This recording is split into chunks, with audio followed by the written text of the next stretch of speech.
I know we've only known each other for 4 weeks and 3 days, but to me, it seems like 9 weeks and 5 days.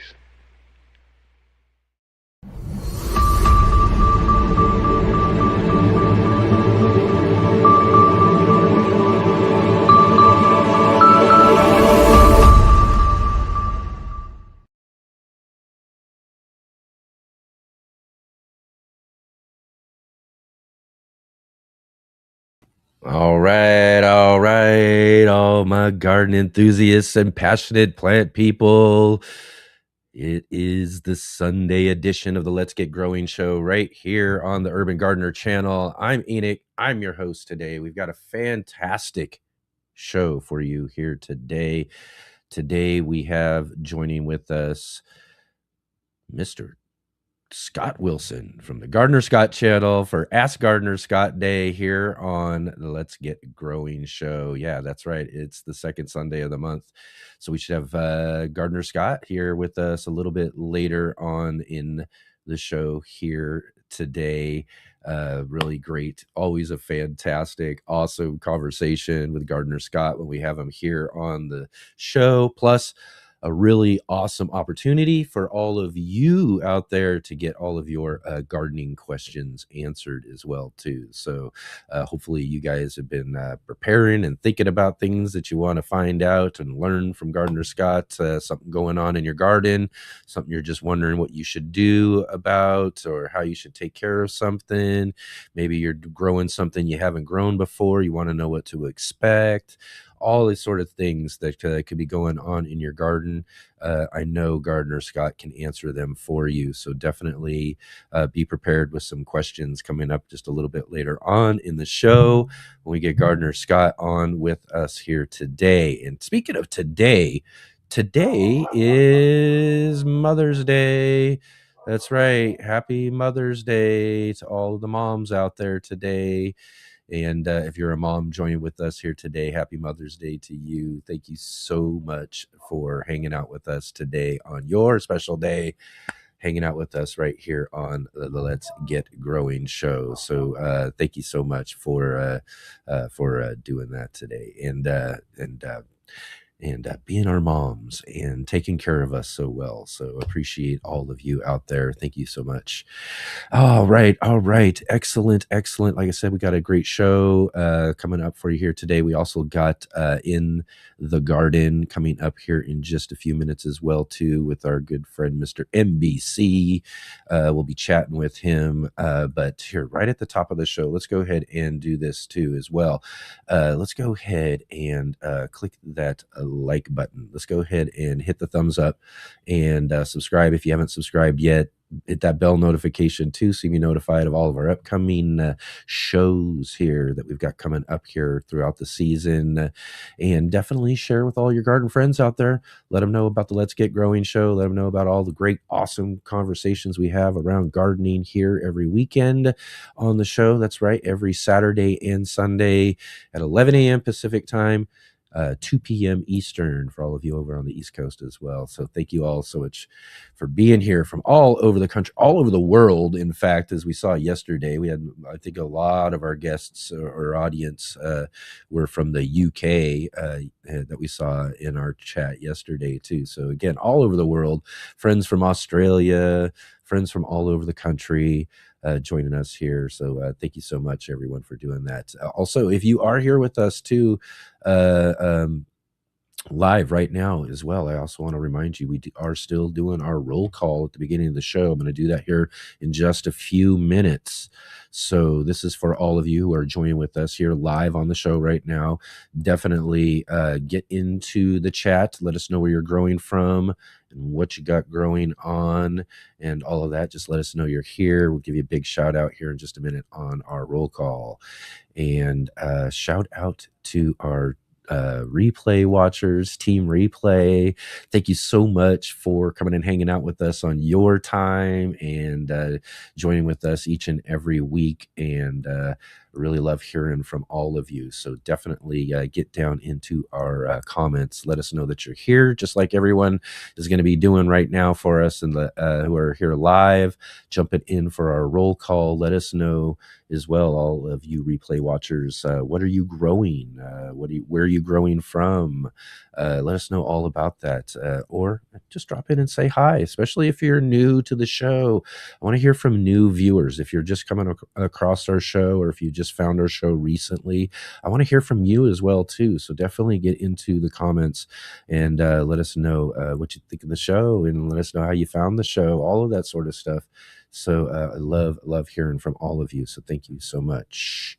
And yeah, definitely get your questions in too for Gardner Scott coming up here later on in the show, and see what we can find out from Gardner Scott. I love all the different questions. It's very interesting to see kind of where the conversation goes based on what you guys are asking and what you guys are bringing when it comes to the questions that you have about what's growing on in your garden.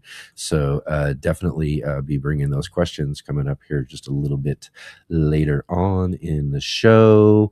And yes, not much really going on too much. Like I was saying yesterday on the show, we just pretty much were hanging out and doing we did a whole bunch of stuff, but I did talk about this picture that was on our thumbnail on yesterday's show. And I'll just tell you that this is a giant radish that I grew. You want to hear about the story about that, definitely go back and check out yesterday's show. We played a couple of different segments that I didn't get to play recently and in the garden with our friend Paul from Guten Gardening, and also we did Shawnee from Grow What You Eat segment that we do on the Green Room show, which I also talked about yesterday. If you want to learn a little bit more about what's going on with the Green Room, as I'll just say, it's we're not going to be doing it for a little while, I'll tell you that much, but you can find out more about that also on yesterday's show too. So if you got any questions or want to know about any of those sort of stuff as well, check out yesterday's show. It was really fun. We did a kind of a cool little just kind of a bunch of different things, played those segments. We talked about we talked about that picture, we talked about what's going on with the Green Room. We also did a little bit of a semi community show at the end of the show yesterday as well too. We invited some folks on from the audience to come hang out with us, and we kind of talked a little bit more about that picture that I showed you guys there from the thumbnail, and some other things growing on in their gardens and all of that as well too. It was really fun, kind of variety show for a variety talk show. We really brought the variety yesterday on the show, so it was really fun. It was really interesting how it all came together. I was worried at first before I got started with it, but by the time the show was finishing up, I was like really happy with how everything went. So it was a really great show. So go check that out yesterday. And also too, I mentioned last week we had kind of an interesting, fun kind of conversation on our Saturday show. Just another type of hangout and whatever, but also you can find out on yesterday's show a little bit about what happened when we ended last Saturday's show, because I'll tell you what, it ended about a half an hour early, and it was a real kind of surprise what happened. So you want to find out about that as well too, check out yesterday's show. Lots of teases there for you to go and check out yesterday's show if you didn't get a chance to do that. So definitely do that. I do want to mention as well too, again, about last Sunday edition show. What a great show that turned out to be as well too. Big, huge thank yous go out to David from Bowtie Life and Mrs. Bowtie, especially, you know, they're put a lot of work into. They drove from Florida out to Missouri to go check out the Baker Creek Spring Planting Festival out there in Mansfield, Missouri, and so they were live on location there at the Baker Creek Farm, and set us up with some really, really great guests. And we had some really great conversations with folks there live from the Baker Creek Spring Planting Festival. It was a really great job. They put a lot of work into doing those live streams, not only for our channel, but their channels as well too. Did a bunch of live streaming and all of that sort of stuff too. So if you want to go check out more of what they did at the Spring Planting Festival, go check out Bowtie Life's channel. We do have links down below in the description there if you want to go check that out. Great time last week. I'll say we had a great conversation right off the bat. You know, we had P. Allen Smith join us for a few minutes at the top of the show. It was really great. He was one of the main speakers there at the event, and so it was really great to have that conversation and the others as well too. It was just a really great show. So go back and check that out too if you didn't get a chance to check that out this last week on the show. So yeah, again, you know, just really great, great to have David and Mrs. Bowtie, you know, put in all that work to help us have such a great show last week. So although, you know, like I said, we kind of like doing a little bit of this and that over the next few weeks and all that. So, or the last few weeks, hopefully we're going to be getting things rolling back together just right, especially with today's show, you know, having Gardner Scott on with us here in just a little bit as well. So get things rolling right back the way they should be going. I'll talk about what we're going to be doing next week on the show. We got some great shows planned for next week. I'll talk a little bit more about that here at the end of the show too, so you want to stick around and hear about what we got coming up for next week on the Let's Get Growing show as well too. But right now I think it's about time for us to jump into our in the garden, or no wait, I'm getting ahead of myself.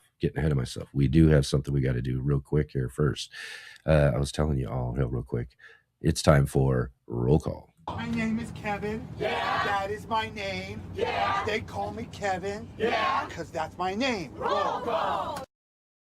All right. Real quick here, run through our conversation today. Thank you, everybody, for being here with us today. It's roll call time. This is where you jump in, say hello, let us know where you're growing from, what you've got growing on here. This is our audience shout out section of the show. And of course, we've got to say hello to our J-Bot. Jay, join us from Huron County, Midwestern Ontario in Canada, the lee of Lake Huron, our facilitator and producer and all of that. Just keep an eye out there in the chat for links and all of that, especially as we're talking with Gardner Scott and all of that. And also as well too, I like to get shout outs to small channels and all of that. If you're new and joining here and you have a channel, definitely let us know in the chat as well too. We'll get links out to your channel so we can help show some support as well. So keep an eye out there. Jay does an awesome job facilitating our conversation here today. We've got Bowtie Life I was just mentioning. Thanks, Bowtie, for everything you did last Sunday. Thank you, Mrs. Bowtie, as well. What an awesome day there. And now they're back home joining us here from the Emerald Coast of Florida, where the Baker Creek ginger is planted. Cuttings are rooting strong, and another busy garden season is underway there at the Bowtie Gardens. Yes, awesome to have you here with us. Thank you so much, Michael, here with us. Hey there, how are you doing? It's great to have you here with us today. We've got Dusty Flats in the conversation here as well. Thanks, Dusty. Always great to see you. Takes time to cover and uncover, and time is short. So hoping the greenhouse will be done today. These flats have got to go out. Got to get them out. You got to get some room there for sure. And big, huge hello to our friend good friend, Tony from Simplify. I can't even talk right now. Oh my gosh. Tony from Simplify Gardening. Thank you so much for being here. Great to have you here with us today. Michael, I'm watching while I make potato salad. Yum, yum. Oh, there's nothing like a good potato salad, that's for sure. And joining us as well, too, from the UK, along with Tony from Simplify Gardening. I can say it now. I think I got it down. Joe from Muddy Puddles Farm. How you doing, Joe? Thank you for being here. Joe says, good evening. Another beautiful day over here in sunny Cornwall, UK. The weeds are enjoying the weather too. I bet. I'm doing a lot of weeding as well. It's hard to kind of keep up with them at this time of year for sure. And Dusty says, hey, y'all, from frozen tundra of Wisconsin. It's been trying this spring, late week, maybe it will straighten out later this week. Oh, yeah. Hopefully things get going. I know it's just, again, up and down weather for a lot of folks right now, too. So I hope everybody gets a chance to really get their gardens growing good. We got Janet McDonald here. Hello. Join us from Central Texas on the eastern edge of Hill Country, Zone 9A. It's 90 degrees Fahrenheit this week. Wow. Yeah, nice and warm there. Our good friend Will, Big Will Dog in the soil. Hello. Great to have you here with us today. We've got Rebecca's Gardening. Yes. Hello. Great to have you here with us today again. Thank you so much for joining with us. It's great to have you here. We've got EE2201. Good afternoon, everyone from Ohio. Excellent. Thank you so much for being here. Great to have you here. And Rebecca's Gardening says, Cypress, Texas, Zone 9A. Excellent.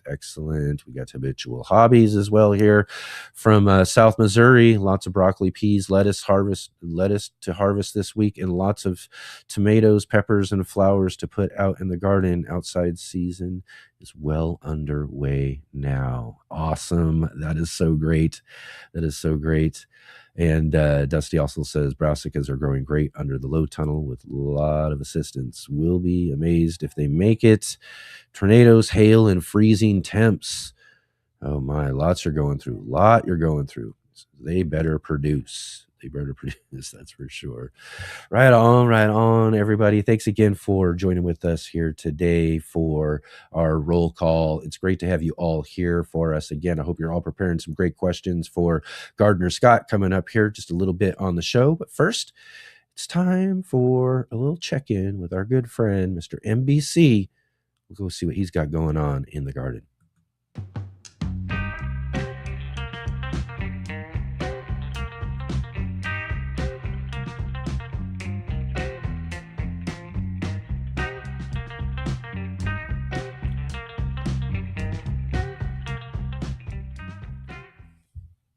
Hey guys, it's Mark Boucher Colbert, MBC, out here in the garden at Franciscan Montessori Art School.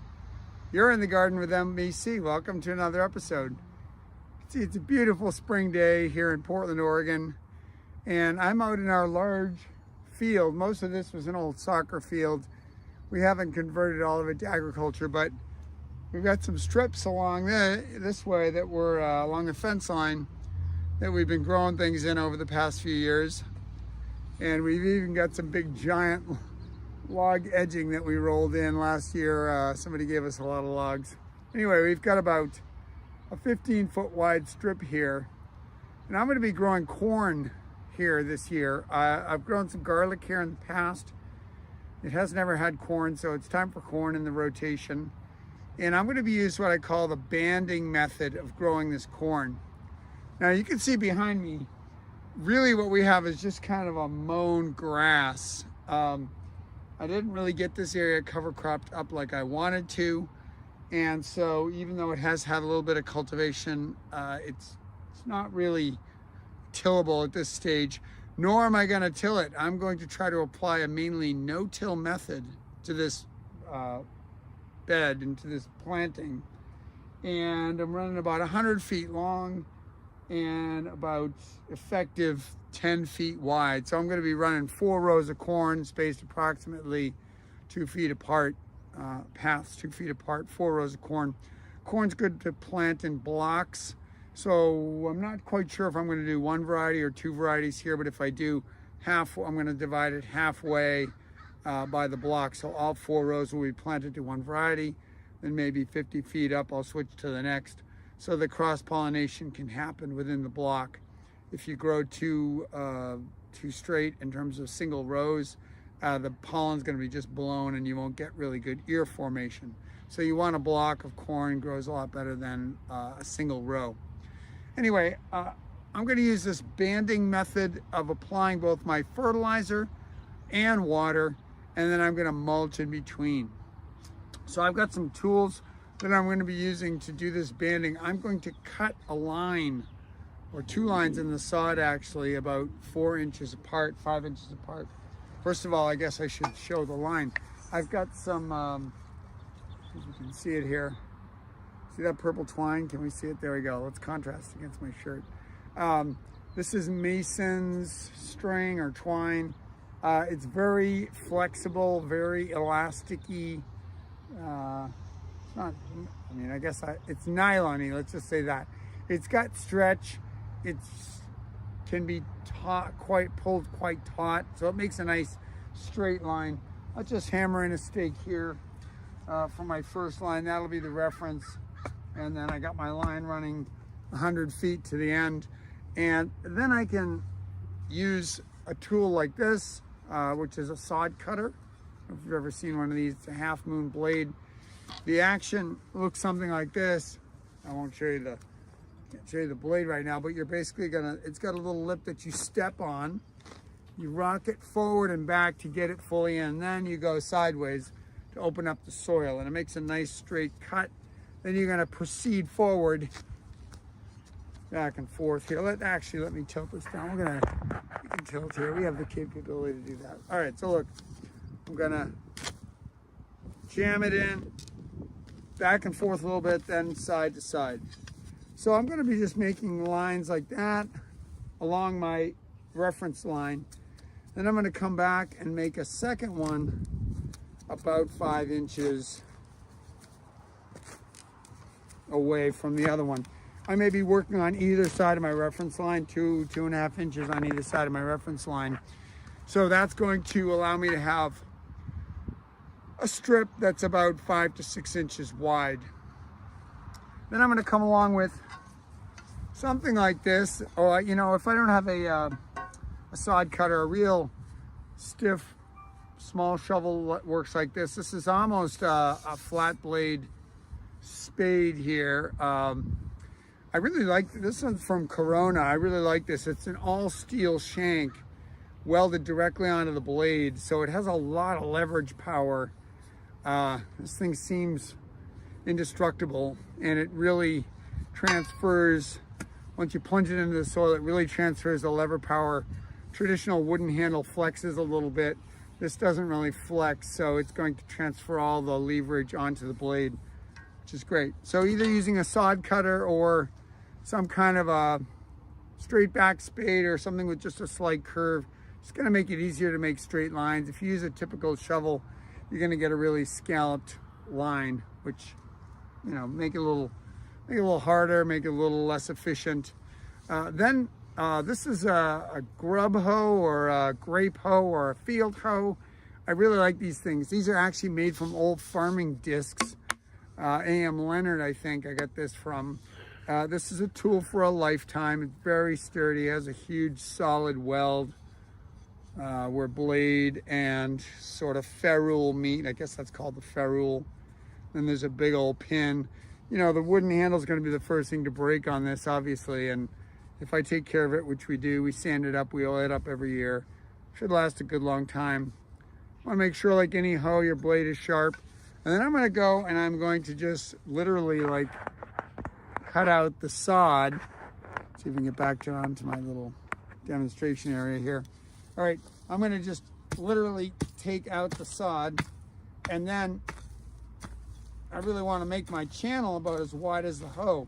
So then I've got a nice, now if you're good and you can go under the line, you can sometimes get away with, especially if your hoe is sharp, you can get away with not having to cut those reference lines, but it does help. The reference lines help things pop out really fast.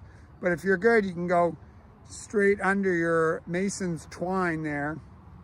Let me see if I can demonstrate over here. So I might just take this hoe right off the top, and well, I already had this pre-cut, so it's kind of making it look easy. But you can be hauling off the sod. I guess you can't see me doing it, so let me show you here. You could just attempt it right under the line like this. You're going to get a messy edge, but maybe that's okay. So you decide, depends on your level of precision, depends on kind of how thick and resistant your sod is. You may find a pre-cut easier, or you can just go at it with this if you have a nice sharp tool. Then we're going to lay down fertilizer right into that soil. So I'm planting corn here. I have a basic fertilizer that's mixed from one of our local organic supplement houses called Concentrates. And it's got the numbers 553 NPK, nitrogen, phosphorus, potassium. The numbers are close together. That means it's a fairly balanced fertilizer. And I really want to emphasize the green growth at first in corn, and then the seed development, the flower and seed development. So the nitrogen will help, boost, give me big green shoots. And then the phosphorus, the P in that NPK, will aid the seed and kernel development. So I'm going to follow the recommendations for that. Often a cup per 10 feet is a good round number. I've also used fish bone meal, which has numbers 417 0. So really emphasizing phosphorus. If my soil already had a pretty good background nitrogen, like if I had cover cropped heavily, and I was pretty confident that I had gotten a lot of nitrogen in the soil with fava beans, with field peas, with something nitrogen fixing vetch, whatever it might be, then I might lean heavier on the phosphorus and let the cover crop do the work of the nitrogen. So you have to decide there, how's your soil, how's it looking, what treatment did it have? But I'm going to, and here's where the banding method really comes in helpful, especially for something like corn. When you're using phosphorus as a main nutrient, phosphorus is very immobile in the soil, meaning it doesn't really readily dissolve in water and move around, if at all. And so the plants have to go and get it. So it's best to put it right under the seedlings so the root system can just kind of grow right into it, versus the other alternative is to broadcast or scatter your fertilizer all over the surface of the soil, then maybe till it in, or even just let it sit there and work its way in. And that's going to make it harder. Nitrogen in the form of nitrate will dissolve in water, and then that can move a little bit in the soil and move toward plants. But phosphorus isn't going to go anywhere. Basically, it's going to stay where you put it. So it helps to put it right at the base. So I'm going to work my fertilizer in. Let's see if we can just do a quick little demo of that. So I take my fertilizer, I'd work it along the trench, deposit it in the trench. Then I'm going to use something like this. It's a nice 4-prong cultivator. Just going to go through and stir it in. Right, get it into the soil, work it into the soil.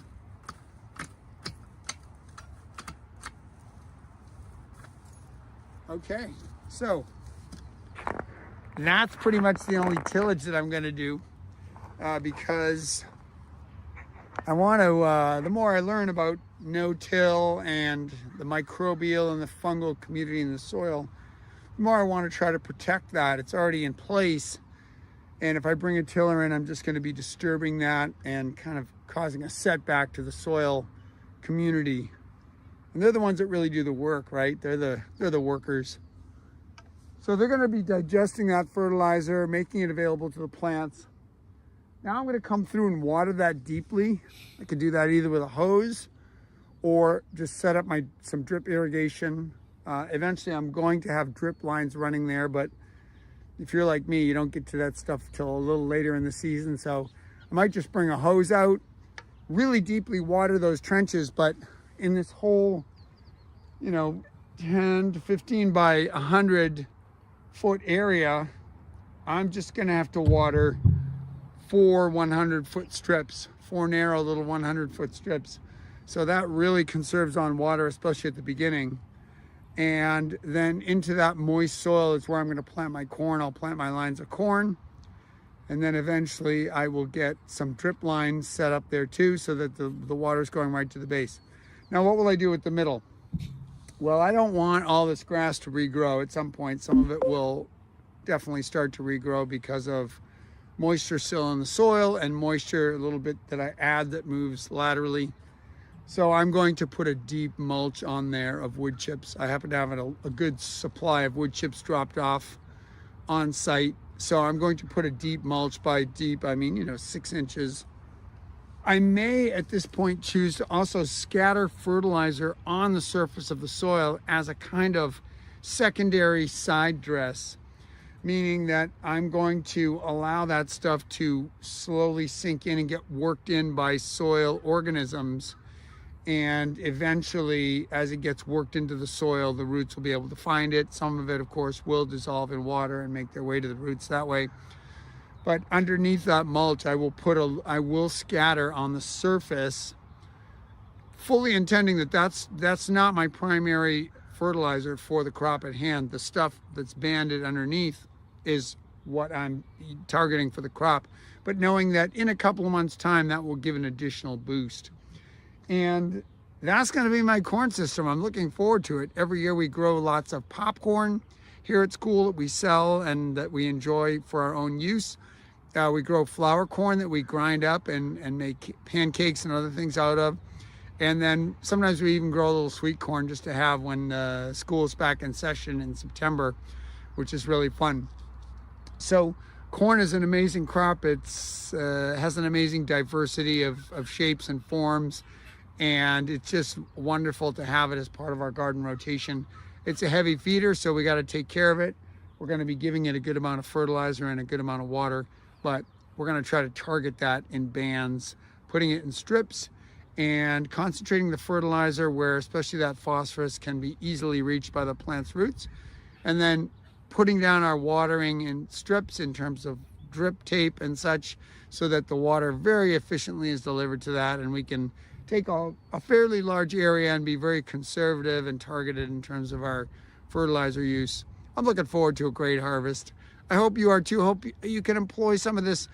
Any fruiting crop is going to want a lot of fertilizer. So putting that fertilizer right at the base of the plant or the seeds when you plant them, digging a deep hole, putting the fertilizer in the bottom of it, then planting on top of that. That's another method that you can use if you're not using linear kind of strips of planting. If you're kind of just taking a tomato start, for example, or an eggplant or pepper at an appropriate spacing. Just dig yourself a big hole, work the fertilizer in thoroughly into the soil so it doesn't off gas and get a little anaerobic on you. Make sure it's blended well with the soil particles. There'll be plenty of air moving around in there.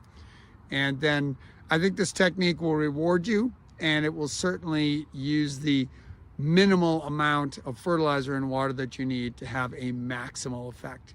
Good luck with your gardening. I'll see you next time in the garden with MBC. Take care. Bye-bye.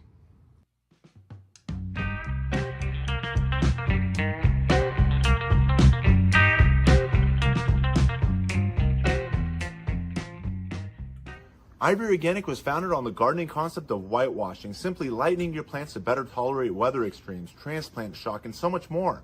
Such a valuable gardening practice that farmers have been doing it since BC times. However, in recent years, most research has been caring for plants and trees using latex and tar-based products which are designed to last 100 years but fall off your plants within 1 to 2 years as your plants grow, contaminating your garden soil indefinitely. Available in colors white or more natural looking colors such as brown, green, gray, and grayish. Ivy Organic has two general categories of whitewash products. The 3-in-1 Plant Guard, which includes 7 natural oils, including castor, cinnamon, clove, garlic, peppermint, rosemary, and spearmint, which offer insect and rodent repellent protection, and the Whitewash Oil Free formula.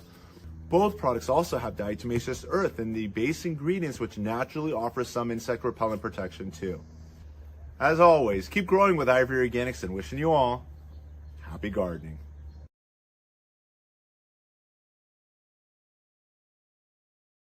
All right. Here we are back at it. Excellent. Thank you so much, Mark, for another great In the Garden segment. Everybody go and check out Mark's. He's got an Instagram profile. He shares a lot more insights on all sorts of stuff with the things that he's growing and all the different gardens that he has and all of that. So go check that out down there below in the description, and go let him know you saw him here on the Let's Get Growing show. He loved to hear from you guys for sure. So definitely go check that out. I did want to mention something about next week, though, or at least mention next Saturday's show to you guys here right now real quick. Let you all know that we are going to be doing a community show next Saturday.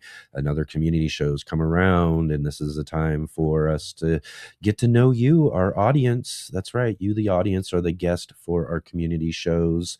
And so come join with us next Saturday, and you can come join with us live right on the show, and we'll have you on as one of our guests, and have a nice conversation, talk about what you got growing on in your garden, or again, if you got a small gardening channel you would like to come and talk about, and all of that, we'll have you on here and we can chat about what you've got growing on. So come and join us this next Saturday for a great fun community show. So all right, it's time to get moving on to what we're here for today. It's the second Sunday of the month. That means we've got our good friend here joining us today to answer all of your gardening questions. So definitely get those garden questions all prepared, ready to go. Start dropping those into the chat, because it's time for Ask Gardener Scott.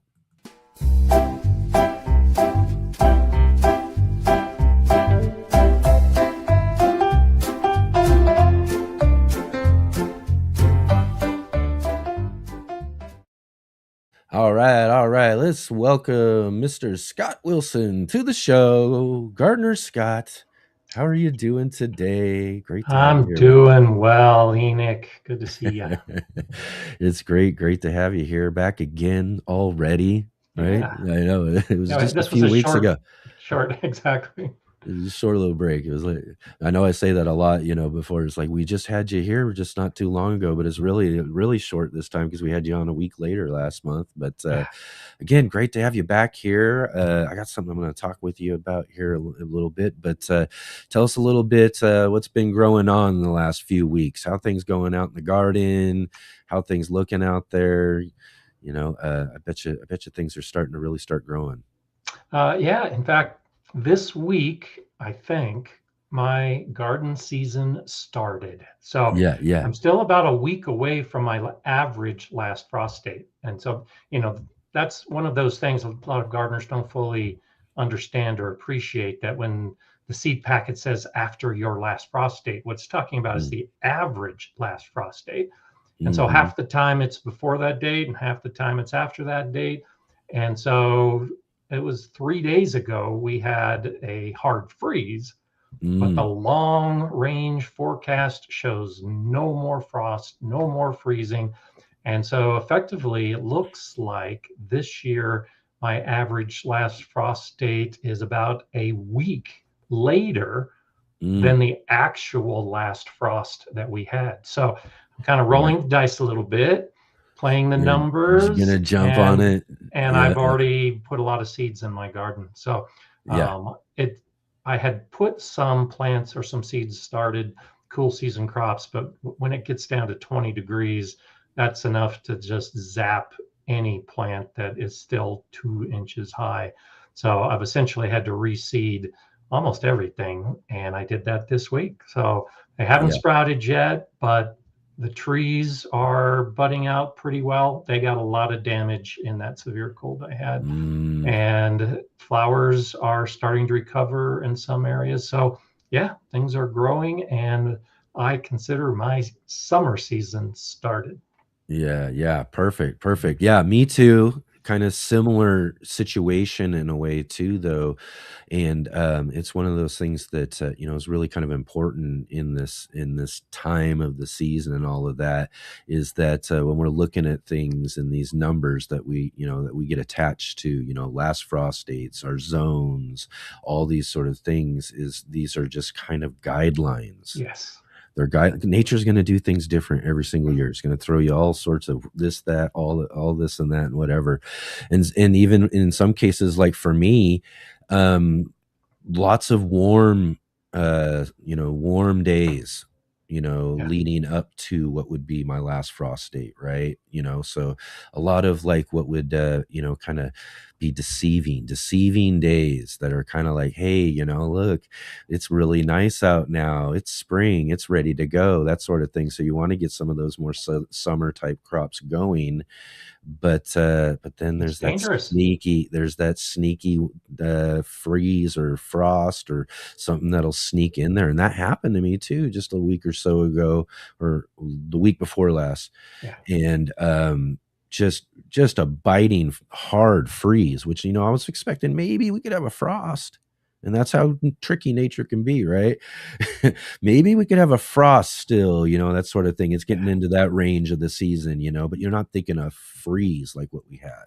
Oh yeah. And Yeah. that freeze And just that's totally wiped out most of the leaf growth on most all of my exactly. figs got fried. I lost. I really ultimately did. Luckily, the peaches and the apples have held on pretty good, but my pears all shriveled up. They had little baby, because it was so warm. All of these trees were out budding and producing their little and so I was so worried. I was like, oh, I'd watch those trees. And unfortunately, the one I really, really want to produce, because I've been waiting and waiting for, the pear tree got hit the hardest and the worst out of all of it. The figs are out there growing like nothing ever happened to them. And just a week or so later, they're sprouting new leaves and they're all just fine, and the fruits on the apples and peaches are doing good, but the pears, Yeah, I had my pear tree loaded with blossoms for the first time. It's still a small tree. It's only about 4 or 5 years old, but I was looking forward to pears this year as well. And yeah, it'd be harder than a hard freeze. Hard freeze is about 28 degrees Fahrenheit. And so when it drops down to 22 and 20, there are a few plants that are going to be able to survive that. Garlic does okay. My garlic is still thriving, but yeah, all of the blossoms on my trees, just like you, I was hoping for the best this year, but yeah. We see like those cool temperatures in the forecast, and we're like, oh, I hope it doesn't bring a frost. And you're kind of praying and going, I hope the weather forecast is wrong, but it's really, really bad when it's wrong in the other direction. You want it to be wrong in the warmer side and all that, but it ends up going even colder. And as the case is like, oh, okay, maybe it's gonna. But man, so I pulled in a few stuff, but there's the big trees and stuff. There wasn't much I can do with some of them, and that's where you just kind of hope everything's going to be okay. But what I wanted to ask though too, again, and we do touch on this every now and then, is talking about guidelines and all of that, right? We got zones, we got our last frost date, but something we talk about a lot, and I know I learned from you especially, that I cue in each and every year, is especially with our more warmer summer type crops that we want to grow, soil temperature is what's really important, right? And that's really kind of what we should be looking at as a real guideline for what we're doing out there, right? Yeah, it's a combination actually. So yeah, and we've talked about this a number of times. Soil temperature to me is one of the most important numbers, because the average last frost date, and I think Jay had asked me to talk a little bit about average last frost date. So that's a 50% number that all of us in the United States and Canada have, and a lot of other countries have something similar. So 50% of the time, a frost will be the last one of the spring before that date. And 50% of the time, it'll be after that date. So for instance, I use May 18th as my average last frost date. So that means half of the time it's going to be colder than freezing or approaching freezing after May 18th. But half of the time it's going to be below that date. And like I think this year's going to be. You can actually go online to a number of different sites, the Spruce, USDA, National Gardening Association. There are a number of places you can actually find more than just your average last frost date. So I look at the 90% date. And so you can actually get into that. And that is a number where 90% of the time, historically, using the meteorological data, that will be the last frost. Yeah. And so, my 90% date is closer to like May 28th, but there's still 10% historically where there's going to be a frost after that date. Yeah. And so for me here in Colorado, I have seen frost the first week of June. And so depending on what's happening with the days you're talking about, like the hot, warm days, that will warm up the soil. And I've been tracking my soil temperature. Well, that freeze that we had, that both of us are mentioning, that actually dropped my soil temperature 10 degrees because it was overcast, it was cold, it stayed cold, it was still overcast. And now that it's warming back up again, it's easy to think, oh, okay, I'm after my last frost, I can put things into the ground. But measuring the soil temperature, it's still too cold for most plants because the daytime warms it up, but the nighttime cools it down. And until the nighttime temperature gets regularly above 50 degrees Fahrenheit or 10 degrees Celsius, you're going to have a cool soil. And so I tend to look for 60 degrees Fahrenheit as a minimum temperature, ideally 70 degrees Fahrenheit before I start putting my tomatoes and my peppers and my squash seeds and those kind of things in the ground. And so depending on the pattern of the weather, the last couple of years for me, that has been the second or third week of June before my soil temperature was good enough to actually start putting some of those plants in. And so we lost the video on you. But, can you hear me? I can still hear you. Okay, let's see what I can do to fix this up. What happened here? But that's why I like to look at both factors, because the daytime temperature may seem warm enough for our summer crops, but if you put them into cold soil, it'll actually stunt the plant. And I've seen that in a number of years where the plants just don't seem to do as well. And it's because you put them into cold soil. Eli from In the Garden with Eli and Kate and I did a series of videos a few years back, and we were growing the same tomato varieties. She's in Scotland, I'm in Colorado.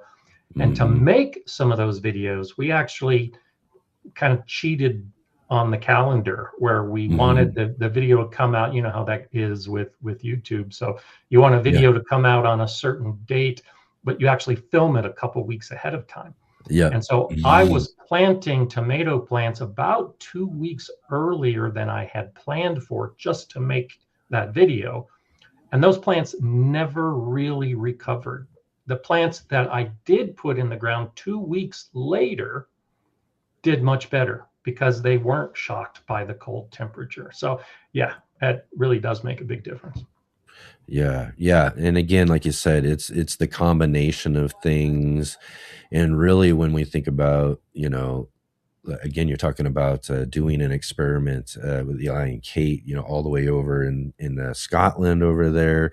I think of just the difference between like where we're at. I mean, I'm not sure which zone are you there in Colorado? So I'm in zone 5B, but remember, that's just a winter number. That's not exactly. But that's kind of my point, is that you're 5B, I'm 8B, but we both have the same last frost date.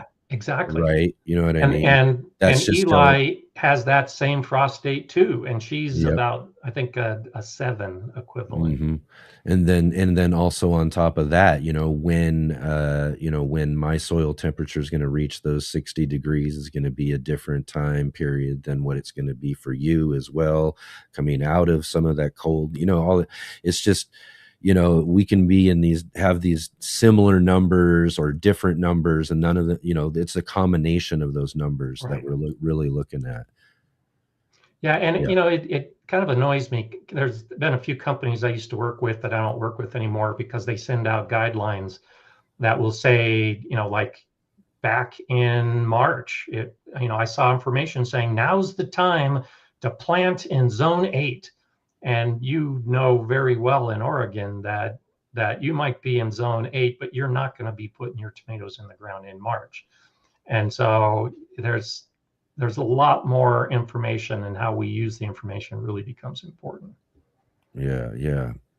Let's see here. Rick was asking, people may ask what the soil temperature should be. So again, it kind of varies on the types of plants that we're growing though too. And I think we're generally talking about summer type crops, things that are going to want warmer soil temperatures. But yeah, so for the stuff that I have put in this last week, so I did beets, I did spinach and peas and lettuce and carrots, all plants that can still handle those cool nighttime temperatures, and the ones that I want to grow before the heat of summer starts growing. And so I'm looking at like 60 degrees Fahrenheit, about 15 Celsius, as being a good target number as a minimum for them to germinate. If it's colder than that, they can germinate, but it's going to take extra days. So it's better in my mind, wait 5 days for the temperature to come up, then to put the seed in the ground, and it's going to take an extra 5 or 7 days to germinate at that colder temperature. So just wait for the soil temperature to come up.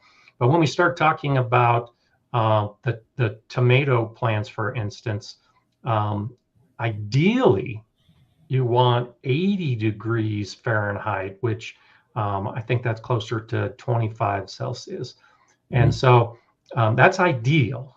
But if you start looking at that 70 degree range of temperature, where it's just above 20 degrees Celsius, the plants will be okay. They'll be fine. So the summer plants will do better with warmer soil, but you've got to at some point make a decision to put the plants in. And if you're only a few degrees off, it's not that big a deal.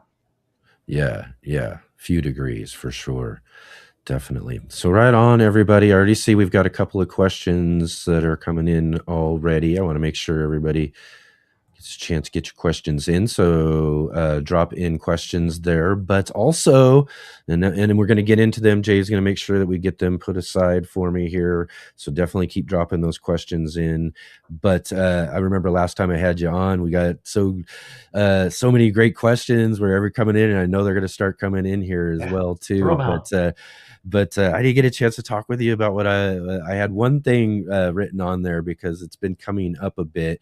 And even since I last talked to you, another one of our fellow creators, one of my favorite OG creators here on YouTube, Gary Pilarchik, put out a video just recently as well too, talking about how he's not AI and talking about gardener, his he's a good guy. Yeah. Gary's great. He's been on the show a couple of times and just really, really fantastic. Had some great conversations with him, but and I want to get him back on now to talk about this too after seeing his video as well. But it's something I'm seeing as well too. I know you've had some conversations recently as well with others about this. I know some of other creators have been talking about it too.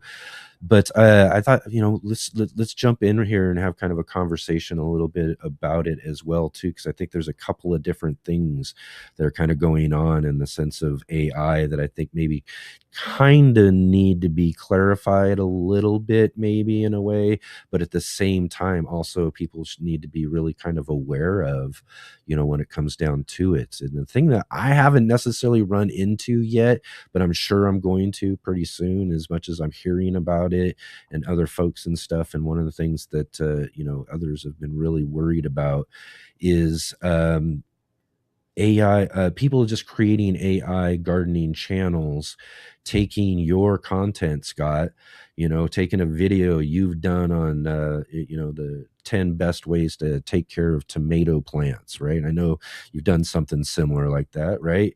Yeah. And they're going to grab that video up, they're going to grab a transcript or whatever, and then they're going to go create some AI gardener. And that AI gardener is going to basically do your video now with your transcript kind of reworded or whatever, and remade and reimagined. So somebody's just working behind a computer creating something and never have stepped a foot in a garden.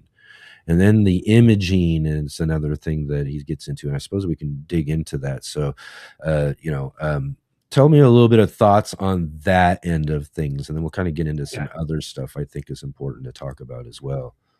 Yeah, so this is an area I've actually been doing a lot of research in. I gave a presentation to a New Jersey Master Gardener group a month or so ago, talking 90 minutes almost about AI and how we can use it, but most importantly, how we should be careful about how others are using it when it comes to gardening, is exactly what you're talking about. Now, I'm not aware of me personally. I do know some other creators that have had a problem where videos are being made with their own words. And so, I did a video last year and kind of said it to all creators. I've had a number of different YouTube creators respond to me, and it's basically saying, I'm making a pledge that my videos are me, my face is me, all the information that I'm talking about is the information that I actively use in my garden, or that I've developed because of research-based information. And I'm not going to use AI as a crutch in my garden. And so many of us are following that basic guideline. And and so for the viewer, I ask that you find people like me and you and Gary and all of the others that are across YouTube. I saw Tony from Simplified Gardening check in. We're all doing the same kind of thing. We might use AI for some of our research because it is helpful, but we're not doing it as a way to make our videos. We still have our faces in front of the camera. It's still our voices.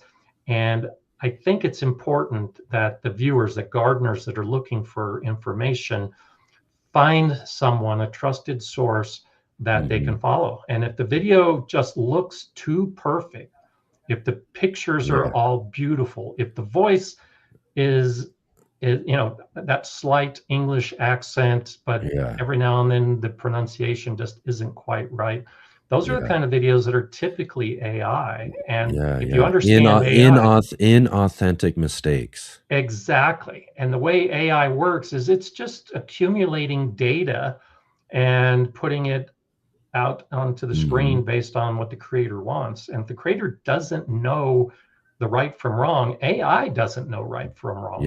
AI has no judgment. It just takes a huge amount of information and then presents it in the most likely format. And often, because there's a lot of wrong information on the internet and on YouTube, and if that's what the AI is mining and then spitting back out in a pretty format, that's bad information. And gardeners are going to be doing things that will end up killing their plants because a pretty video told them that that's what they're supposed to do. And that's the thing too. And I think there's something, there's a lot of this really kind of, we're just kind of trying to balance and weigh these positives and negatives when it comes to AI. And that's kind of what I wanted to make an address and talk about this, because you've kind of brought that up just a little bit as well too. Is, you know, we're looking at two different kind of things that are kind of going on here that we got to kind of be aware of, in a sense. Yeah. One is someone, or even someone, creating an AI of their own that can do this on its own and start building all this stuff itself, because it's amazing what, you know, how little a human has to be involved in making and recreating these other gardeners' videos and stuff. And like you're saying, keeping and being aware of the things that we're seeing if things don't look. I saw one, Gardening with Des was showing one the other day that I was looking at, where it was this person and they were digging like this moat around a tree base, right?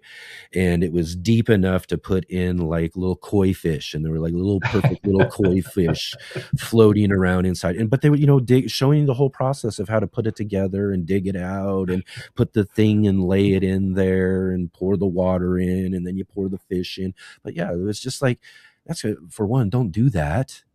You know, don't ever do something. But the craziness but that looks kind of wild and cool and neat to somebody, and they want to draw into it. Looks good. I want to try it. Sure. Yeah, exactly. So there's that range from that to actually stealing and taking transcripts and recreating videos and information, creating new AI gardeners and doing that sort of stuff.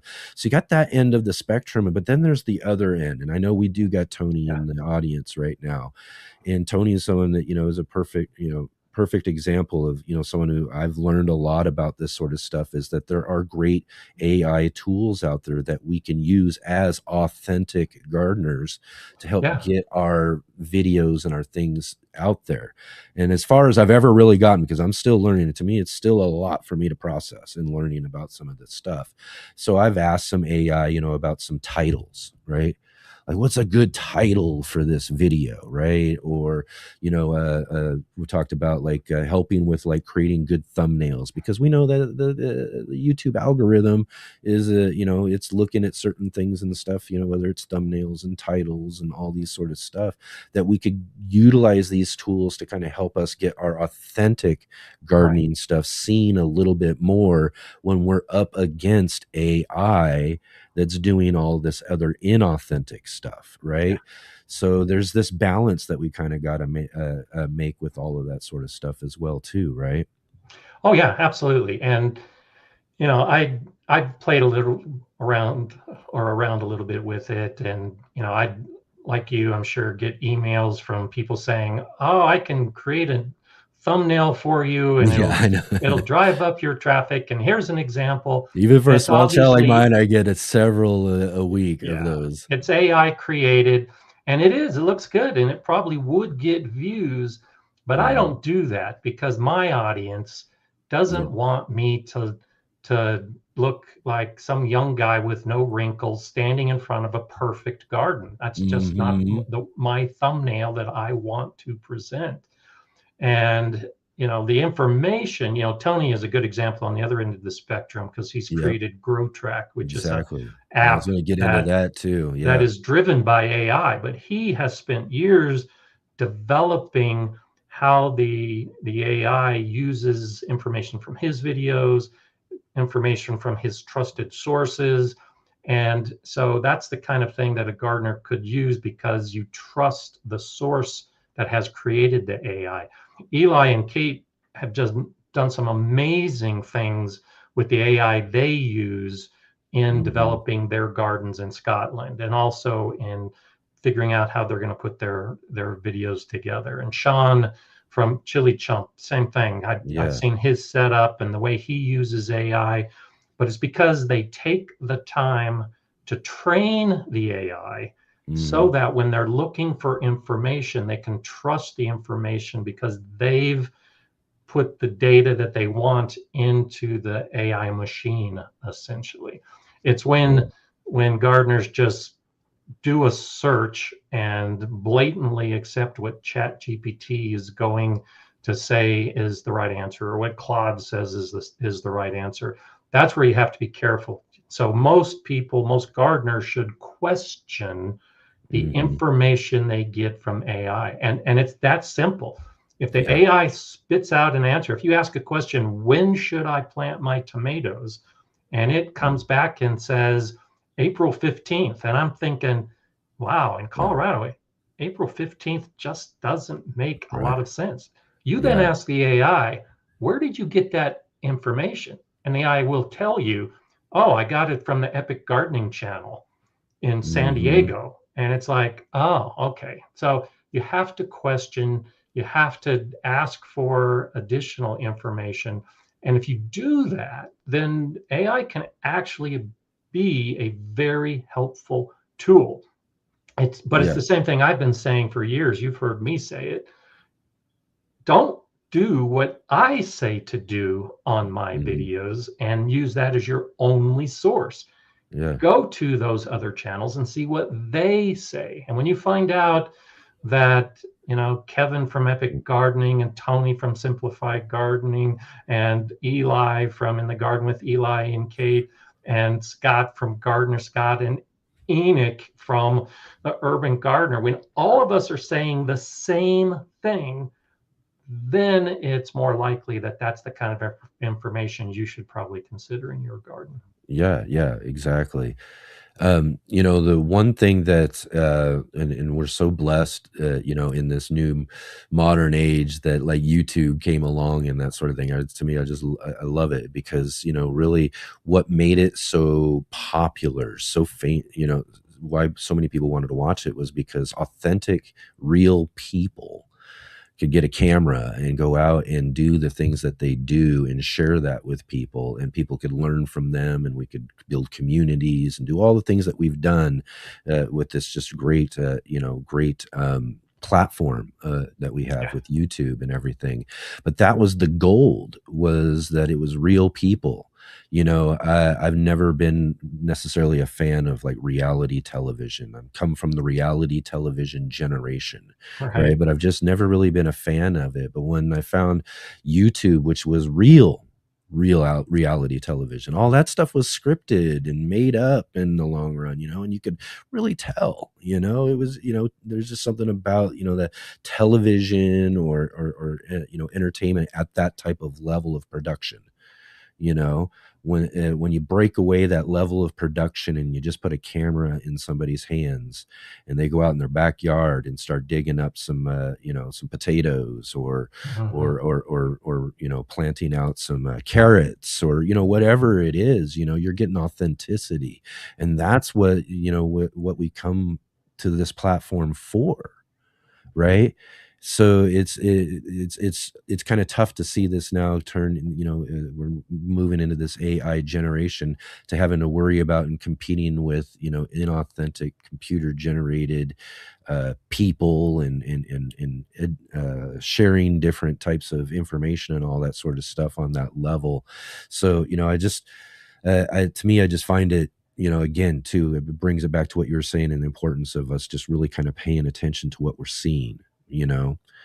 you making sure that we're really connecting with real people and real things and real information, and not get caught up in that fancy, cool, neat looking, colorful AI generated stuff, Yeah. that just kind of really is just meant to kind of like hit our senses and attract us, in a sense, and really the best stuff is like Gary was saying. I think one of the cool things about Gary's video though that he did and he put out this last week, 'cause I don't know if you got to see it or not, but I you haven't should go seen it check yet. it I'll take a out. look.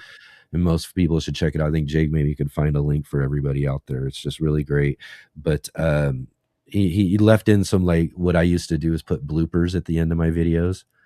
Like, so like I didn't leave them in during the video, because I still wanted to make this guy. But at the very end, I'd take all the cuts and edits and put all the mistakes and bloopers and little things that happen and all that. Well, he put in some, he left some in there on purpose throughout the video, just kind Oh, of pointing out like, this is, real. The AI is not yeah. going to do that. You know what I mean? AI is Yeah. not going to show you this. AI is not going to show you this in your garden. AI is not going to, and that sort of stuff. And that's what we got to be looking for, is really authentic, what looks like what could be your garden space, not some. Well, and it goes beyond, I've been seeing a lot of advertising for gardening tools, gardening seeds, plants that are Mhm. clearly AI because they're showing blue flowers that are, you know, on the same plant as pink and red flowers, and they're all Yeah. perfect. And, you know, I caution everybody to really be careful about what they're buying now, because Yeah. AI just makes it look so perfect and unrealistic Mhm. in most Yeah. situations. Bow ties. Question, Scott. AI makes you look like some young guy. What AI are you using? Mine always adds 20 years to anything I try to do. Well, I remember I was referring to You the try to say, solicitations that I'm getting. So some guy makes a thumbnail of me and sends it to me and says I need to hire him. yeah.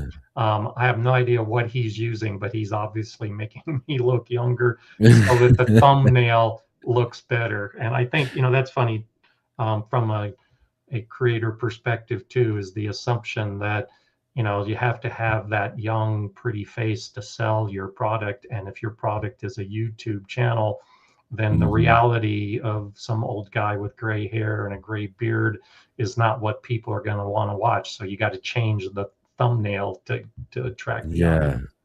Yeah. I just, and again, that's chasing, and again, I suppose at that point it's just chasing an inauthentic audience at that point, though, too, right? Yeah. Because Well, and if that's the people are way I've just always chasing approached it, pretty you know. looking, cool looking stuff, they're not looking for real information, Yeah. which, that sort of thing, right? Yeah, I So, want the viewer who wants to become a gardener mhm. to be the one who discovers and watches my videos. I'm not after that person who just grabs some seeds and wants to stick them in the ground and learn how to do it in 20 seconds. You know, you and everyone else that's watching now knows that gardening is hard. It takes years to figure it out. You have to have the patience of Job to get through it all. And, you know, a quick video that gives you the answer is Yeah, really not what a gardener should be seeking. So yeah, yeah. I'm not doing the fancy thumbnails and everything else because I want to be authentic and get an authentic gardener viewer as well. Yeah, yeah. Yeah, exactly, in that sense, for sure. But, yeah, and really it comes to balancing that out for individual, folks out there who are doing and putting together, especially creators and all of that, what kind of AI tools and things like that that you're, wanting to use. Again, coming back to Tony's Grow Track, which I thought was Mhm. just, getting to hang out and talk with him about that and learn about that more and everything too. And I believe we've got links in the chat as well as the description and everything. But you know, one of the really awesome things I thought that was really kind of cool about that is what we mentioned with AI too, is that it'll go and search through the whole internet and it'll and give you kind of all sorts of different types of answers based on what it finds on the internet. But when you build up something like what Tony's done, it's got its own little assistant Rowan, that they have with that. But there is a difference in type of AI, I guess, in the sense of talking about this, though, too, is that this AI is only going to search through information that Tony Right. has I don't know what the right word is, but it's gathered for this AI to be able to do, which is mostly all of, Yeah. the books he's written, just probably thousands of hours of years worth of videos that he's done on his channel and other trusted information that Yep. that he's put into the pool of information that this AI Rowan on his app gets to use to bring you Mhm. information. So whatever you're going to get from this specific AI is going to be a lot different than you're going to get from general AI that you would get Exactly. out on the internet, right? Yeah. So there are some differences in things. There are nuances in here that can kind of catch Well, us, and all of us get us have caught that up too, because ability. I don't want people to think that because Tony has something that's AI that it falls into the category of all this other AI we're talking about, Right. because there are differences. And when people take the time to curate, I think that was the word I was looking for, to curate really great information for things like he's done with Rowan and Grow Track, then you're getting something different, right? Well, yeah, and and all of us can define what kind of gardener we are and what kind of information we're looking for. And you can do that with Chat GPT and Claude and all the rest because of the abilities that all of this artificial intelligence, the generative AI in Mhm. particular, has been developed to give us the answers we're looking for. The key is that you have to tell it what you're looking for. And that's what Tony has done with his databases so that the information is coming from the trusted sources. You could do your Chat GPT and ask questions and say, only pull information from university extension programs. And so now Right. it basically have a Giving master it that gardener limitation. that is working with you in the garden because that's where the information is coming from. Or if you're a rose a grower, then you use your AI and say only use information that comes from, and then you give a long list of rose societies or rose uh, clubs, and that's where your information comes from. So yeah, it's crazy the Mhm. information you can get from it if you clearly define it. And if just a blanket question Yeah. doesn't know where to look, so it pulls from everything and it gives the most populated data response, Mhm. which may be completely wrong. Or you go to something like Tony's developed over a couple years, which uses very precise data as part of his app, or you create your own question. The kind of question that you ask may need to be a couple hundred words for you to get the answer. You have to say, I am gardening in Colorado and I'm looking for this thing and I'm going to be using it in this way. And I want you to get the information from these sources. And I want you to present it in such a way that it gives me a timeline. And I'm growing in this type of soil with this type of pH and this type of climate. And if you pose a question that way with AI, you can get exactly what you want. And in most cases, you can probably trust the answer that you get. Yeah, yeah. So, in the long run, with this new day and age and AI and all of that, it just means that we've got to be a little bit more vigilant in how and what we're getting our information from. Meaning we got to do a little bit more work nowadays. I mean, that's really kind of what we're up against. We got to make sure that we're looking for and trusting in the sources we're getting information from. I think you made a great point, is that get to know and get out there and watch a bunch of several different channels, get to learn from different people who are out there, been doing it for years, and find those sort of things. And when they're all saying the similar things, then you kind of know you're on to the right, that kind of right information, that sort of thing. So it comes from finding trusted sources, so that when you're dealing with some things and videos and things out there, that you can kind of figure out, that's probably AI. That's probably not something I should be. And then again, on the other hand, too, is also, there's great AI tools out there. We just, again, too, got to take the time to understand them, understand what we're hearing from, and that sort of thing as well, too. And so, ultimately, what are we going to do? It's here, and it's going to be, Yeah. So learn to use it. playing a bigger and bigger role as we keep moving forward, right? Yeah. Yeah, yeah, right on. Well, I know we got some questions in here. Let's start Okay. digging into some garden questions now. But great conversation. I knew there was no way we were going to be able to dig into all of that sort of stuff at the end of the show last time around. So glad to be able to That's good kind to of bring dig up. into that too. So it's common. A lot of people are out there talking and thinking about this stuff right now. All right. Earlier, Big Will Dog was asking, I'm wanting to pull comfrey roots for cuttings. How is it best to package those roots for mailing? So Um, mailing something. Yeah, so I'm That's guessing that's an interesting Willie question. wants to sell or give some comfrey to some others. So, Yeah. like most roots, they are going to dry. They're going to desiccate in time. So, Mhm. you should, in most cases, put them in like a plastic bag. But the problem with putting them in a plastic bag is then they get too wet, and depending on how long it takes to get to the destination, they can start rotting. So, when you buy bare root plants, or roots that are going to be used, like a comfrey wood from an online nursery in particular, you'll often see that they come in those plastic bags that have holes in them.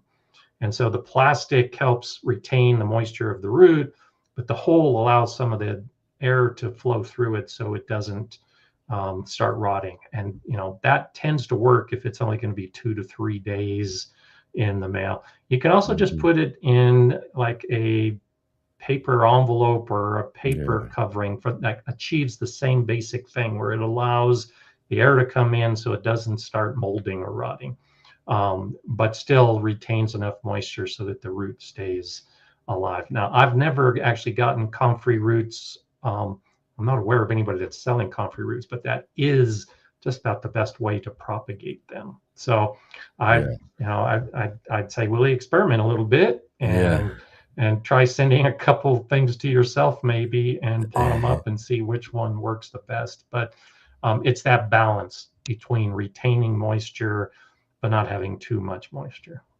Yeah. Sending things through the mail, especially plants, can be really, really tricky when it comes down to it. And it's a tough thing for plant sellers and all of that. And, some have figured good ways of doing it. I ordered one year potatoes, sweet potato slips from a company. I wanted a specific variety, so I ordered these sweet potato slips. And when they showed up, and they showed up at the house, from being in the mail and everything, they just looked like, I was like, I don't know if these are going to really grow. I mean, I literally called the company. I was like, I'm not sure. And they were like, well, and lo and behold, there was a warning, and it does tell you that they ship and they don't look the best and everything when they come in and all that sort of stuff. And you just got to stick them in the water or whatever and let them get growing again. And literally, I mean, they came back alive, and they were really just fine ultimately when it came down to it. But they showed up from being in the mail looking really, really ragged. So you never know. Some things are just going to and they just got to be revitalized or given a little time to deal with the shock or whatever, and then get back. It depends on the plant and the root. But but it could also be just really detrimental for some things that just can't handle being mailed either. So again, like you said, it's probably good just to experiment with it. I like the idea of sending something to yourself, though. That's a good idea. Find out how it comes back to you first. Let's see here. We have a question from Michael asking, I have 2 Asian pears, one 3 years old, 8 feet tall, and the other one is 6 feet. The smaller one leafed out, no blooms. It's over 2 years old, and the big one's never bloomed, and it fruited 2 years in a row. Yeah, so there's a few things when you start growing fruit trees. First off, depending on the tree, it can take 3 to 5 years before you get any blooms. So 3 years old and 2 years old, it's not that unusual to not get very many blossoms. Like you and I were talking about, the weather is a huge factor as well. That if you have a particularly cold night, just as those blossoms are starting to form, it could cause the blossoms to fall off before you even knew that they were forming. But if you've had a tree that has flowered and fruited like for 2 years in a row, and then it doesn't, it could be that you weren't pruning. So I would ask the question, did you prune off some of your fruit last year? Because particularly with young trees, they're going to set a lot of blossoms. And if you allow all of that fruit to develop, then what is common with many fruit trees is you create kind of an every year cycle. So the tree is strong enough to support a certain amount of fruit each year, but it's going to put out more blossoms than that level because nature just kills blossoms. And so the tree sends out more blossoms than it needs. But if you've got a good year and all of those blossoms set fruit, then the tree essentially is using all of its energy to grow that fruit and to give you a great harvest. The next year, the tree needs to recover. It actually needs to get energy back into its root system. It needs to accumulate some of the nutrients that it will need for fruit. And so it takes a year off. And so I did a video a year or two ago where I showed just how much of the fruit I was taking off of my peach tree in particular to avoid that cycle, so that instead of getting a huge harvest every other year, you get a good, even big harvest every year if you start pruning off half of the fruit or more, depending on the size of the tree. Yeah. All right. Excellent. Thanks for the question, Michael. Thank you, everybody. Get your questions answered right now from Gardner Scott. Drop him into our conversation here in the chat, and we'll ask Gardner Scott here, like this question here. Any idea what kind of caterpillars are dark red, 1 inch long? I saw one on my trellis as it was transplanting tomato plants. Oh, I guess I don't know. There's so many different caterpillars. It would be so I hard have to tell absolutely without no like a idea. picture. Dark red, clay colored. Yeah, I don't know what that would be. Take a picture of it. Exactly. Get down to your local extension or give them a call. Maybe get an email address. You can send it to them, and they can help you identify that. They're going to be local. And even just doing a simple search, you know, let Google's AI pop in. You know, all you have to do is say, I have dark red, clay colored, 1 inch long caterpillars on my tomato. What is it? And you're probably going to get an answer. Yeah, some caterpillars are just kind of visiting and trying to find the plant that they really, really want. Some caterpillars will eat anything. Some are gonna, whatever, so you don't even know exactly unless you get. And some caterpillars are moths. Type of caterpillar. Yeah, some caterpillars are butterflies. And all of us have different butterflies and different moths. So it's going to vary from region to region. And so, yeah, I completely agree with you. Get with your local extension and they're more likely to give you a good answer. Yeah. So let's see here. Last Sunday, Scott, we had the opportunity to be live from Mansfield, Missouri. We were live there at the Baker Creek Heirloom Seed Company's Spring Planting Festival, because our good friend, both of our good friend, Mr. David from Bowtie Alive, traveled from Florida out to Missouri there, and he came and hung out with us last Sunday from the show, and he had some good guests. I was following along with a lot of what he was doing. Had some really good people show up and some really good conversations. Hooked us up with P. Allen Smith to start out our show last week on our show. I mean, just major kudos to them for the work they did there. But Bowtie is in the chat right now, and he's asking, Scott, when you meet gardeners in person at events like Baker Creek, what conversations stay with you the longest? So I'm actually going to be at the festival in September as a presenter at one of the programs, and so maybe I'll see you there, David, if you're going to do it. Maybe you'll see me. We're just teasing them. Don't know, we're working on it, but it's possible, maybe even likely. But the thing that stays with me. So when I started my YouTube channel 15 years ago, I was a master gardener. I'd been teaching classes for the community as part of the Master Gardener program. And all of the classes that I've taught, I was most affected where at the end of the class, one person would come up and say, I was at your last class, or I was here last year and I tried that thing and it worked. And I've never had tomatoes grow so well, or I could never get a cucumber. And after I did that thing, I've just had more cucumbers than I know what to do with. And so that's what stays with me. And so when I started the YouTube channel, that was my goal, was just to have one person say that on YouTube. And of course, for me, it's ended up being thousands and millions of people that have responded to the information that I presented. And so it's the gardener, the average gardener who just comes up to me and says, hey, I appreciate what you did. And I do that every now and then on my live stream, I'll give a shout out to somebody who just stops me on the street, or we're Mhm. walking through the grocery store together. That's what stays with me, is just the person.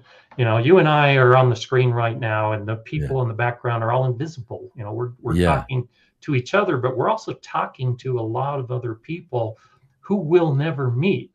Mhm. When I get the chance to meet those people, that's what I look forward to the most.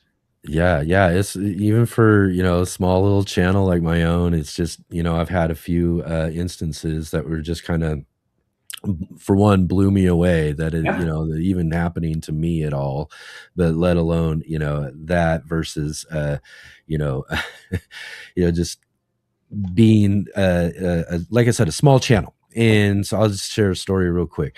I was at, I think it was like the second or third heirloom exposition I went to, and I was hanging out with Wendy Fan from Wendyland, and we were just talking about whatever. And we had this lady walk up to us with this really sharp British accent, and she recognized Wendy first, right? And was like, "Oh, Wendy, this and that and everything," and started saying, "Hey, I flew all the way over from the UK, and to come here and to meet you," which was great. And I was like, "Cool, that's cool." Watching her, meet Wendy Fan, and I'm just sitting back like that. But she turns and looks at me, and she points at me, and she goes, "And you're the urban gardener." All right. And that Yeah. was like the first time anything ever happened like that to me. I was completely like, no way. There's no way you know who I am. There's no that sort of thing. So I still got a picture with her up on my wall and everything in there to kind of remind me of like how kind of, for one, how fun and cool and interesting that is. And like you said, though, too, kind of in a way why we get into doing this stuff is to help people, to influence people and that sort of thing, but to kind of get it back from them and everything. I did have a family that wanted to take a picture with me once, which was really kind of cool, but for me, though, I keep this one up here. If you can see, there's this picture right here. And this is when I first got to meet John Kohler. This Nice. was my first year of doing YouTube, and I was like, I'm gonna go to the Heirloom Expo. It was my first one, and all I wanted to do was go meet this guy, John Kohler. I've been following for years, and went and saw his talk there. And then afterwards, he had a line of people doing pictures, and I was in the line and snapped that picture right there. But the cool thing is that we're all real people and real cool. It's real cool to meet people from YouTube, kind of as we were talking about before, authentic people, not AI, Yes. you know what I mean? At these Exactly. events and all that sort of stuff, but real cool people, that I've gotten to meet. I've gotten to know John Kohler a lot more, and he's just real authentic, great person, you know what I mean?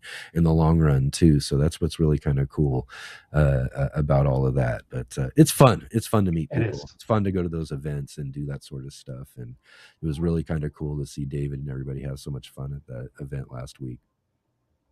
Right. Right on, right on.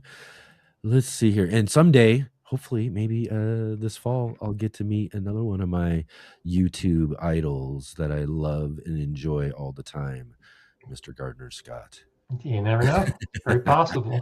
One day we're gonna meet in person. We'll probably see each other in Missouri before I get back out to Oregon, but Right, yeah, right, it could happen. exactly. It's either that or I'm gonna have to make a special trip to Colorado for sure. Yeah. Serena is also asking here. She says, I transplanted 4 tomato plants, 2 bush cucumber plants, and a sweet pepper plant. One of each plant was already flowering and blooming. Should I pinch off full blooms? What do you think about that when it comes to certain plants? And Yeah, pinching the it's flowers? usually a good idea to pinch off those first blossoms. Now, it depends on how soon since you planted. So just transplanted, if it's been within the last week, then I would say, yeah, pinch them off. But if it's been 2 weeks, then I'd go ahead and let them go. It gets back to what we were talking about with fruit trees, where the roots have a certain amount of energy to produce fruit. And when you put a plant in the ground, when you transplant, your initial goal should be for that plant to get established, for the roots to start growing, so that the plant has enough energy underground from those roots to support whatever fruit will be the goal of your harvest. And if you allow those flowers to turn into fruit before the plant has fully established a robust enough root system, you're going to get fruit, but it's probably not going to be a lot because the roots just can't support more than a small amount of blossoms and fruit. But if you pinch those flowers off, let that plant get established, now it's got enough energy to do more flowers and more fruit. So it's hard to pinch off those first blossoms and those first small fruits. But in the long run, you'll usually get a better harvest if you do it. Yeah, yeah. And peppers are just famous for just wanting to flower real quick and early before you get a chance to get them out and do all of that sort of thing. So, but yeah, it's tough to pinch them off, but yeah, they can be beneficial. Yeah, All definitely. right. Yeah, yeah. Let's see here again, too, everybody. Thanks for all of the great questions today. If you got any more questions here, real quick, drop them in here. But yeah, so let's see here. Anything you got coming up at all? Planned for gardening coming up this week? Yeah, so this week I'm going to be doing, I'm not sure if we talked about it last time or not, but I'm bouncing between gardens right now. So Yeah. if you've seen some of Eli's videos in Scotland, they got a plot outside of town in a farm, and they've been creating this whole new garden in addition to the garden they have at their house. And so I kind of use that as motivation, and I'm kind of doing the same thing with a new plot, so to speak, in town with a friend. And that's going to be taking a lot of my focus in these next couple of weeks because my garden beds are all ready to go. Some of them are already sown. Today I was pulling weeds in my garden. It's all looking great. But the new garden still doesn't have the beds in place. It still doesn't have the soil ready to go. And, like we talked about at the beginning, my garden season has started. So that's going to be my focus, is on this secondary garden, really getting it up to speed so that we can start growing some plants over the course of the summer and look forward to a nice crop in the fall. Yeah, yeah, yeah. I know. I'm starting to finally get a lot of my spaces in shape around here. I still got some more to do, but I also have a secondary garden with a friend of mine who I need to go get planting out. Speaking of Mark's in the garden segment, a bunch of corn. He wants to do a big, massive plot of corn this year and everything too. So I got to go help him get all that prepared and taken care of, hopefully this week myself too. Yeah, lots and lots still to do, but yeah, gonna be great. Let's see here. I think Jay was dropping in one more. Let's see here. Let's get one more question in real quick here. Everybody, thanks for your questions today. For Gardener Scott, have you found any challenges in gardening as weather climate has become more variable and unpredictable? Yeah, I think, again, too, this is something I was saying, and this is the case every single year this time of year, is that it's just kind of an up and down, can be somewhat unpredictable, but it just seems every year it gets more and more unpredictable. And I'm hearing that like it just seems to be the case everywhere. Like, some people are doing really well, and then just a little bit over from them, they're just dealing with all of this crazy cold and storms, and then a little bit over here, and it's just so different from place to place where, I don't know, it's just so unpredictable. Yeah, I have a couple weather stations in my garden, and I track trends. And so, I think it's important because this is an issue. It is a challenge. The way that the weather patterns for almost all of us are affecting our garden today are different than they were 10 years ago or 20 years ago or 30 years ago. And so we need to approach gardening differently as well. We should try to modify how we're doing. And so, for instance, I've been reading a number of different articles this week about Mother's Day, and through many areas of the United States in particular, you have a general guideline, which is wait until Mother's Day to plant your garden. Well, that's great, but I mean, we're looking at the 10th of May, and for many of us, that doesn't work.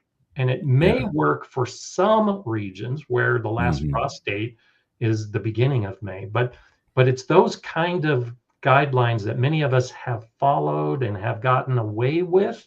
Right. We need to question what we're doing and why we're doing it and where that information came from, and try to determine for each of us in our own garden what we're going to do on the calendar when it comes to our gardening activities.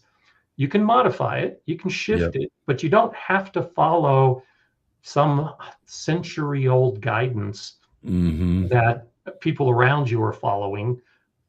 Do what works for you. And so use the weather data, use your own tracking. If you don't have a garden journal, you should have some type of method where you're tracking the weather, you're tracking the changes in your garden, and then figure out the plan. So, you know, when I was talking earlier about how the second week of June is when I've been putting my garden in recent years, that's a full 3 weeks later than my average last frost date.